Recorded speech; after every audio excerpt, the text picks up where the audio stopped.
So what do you usually do if something becomes a huge success practically overnight? You make a sequel.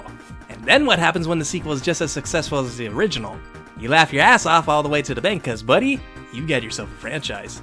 This is pretty much what happened with Sonic. He had 2 highly successful titles under his belt, a very well-received game on the Sega CD, many to consider it to be the best game for the add-on, a few Game Gear games, and 2 successful TV shows. It's safe to say by 1994, Sonic had established himself as a gaming icon, so what was next for the Blue Hedgehog? A game that to this day is still considered by most to be the best Sonic game that has ever been released. It would also be the last decent game to come out of this franchise till Sonic Adventure, though I'm sure there's plenty of people who would like to make you believe it's been even longer. So here we are in its 4th outing, and Sega did not hold anything back this time.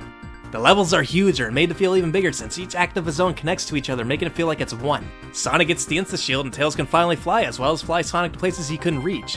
And speaking of shields, they've been upgraded to the Elemental Shields. And to this day, we were given a special stage that no other special stage since has ever come close to how amazing Blue Sphere was. And to top it all off, they finally added a save feature. Honestly, this is like an improvement in every aspect. Well, not exactly. I guess I'll get the minor downgrade out of the way first. Versus is garbage. Now, I know some will say Sonic 2 isn't that much better because the slowdown is horrible. Okay, first off, yes, it was noticeable at times, but not anything that made it game-breaking. Secondly, if it wasn't for the slowdown, it would have been one of Sonic's best versus modes, so shut up. But seriously, compare these two together and you can easily tell this was an afterthought. Kinda makes me wonder why they even bothered. The other major difference is, 3 is a lot shorter than 2. In fact, it's damn near half the length of Sonic 2, and I know what you're about to say. Whoa. How the hell do you not know about Sonic 3, Knuckles? You're just omitting this to make the game sound fucking worse than what it really is. You better watch yourself, because you know what's gonna happen, right? I'm gonna put a bullet in your head.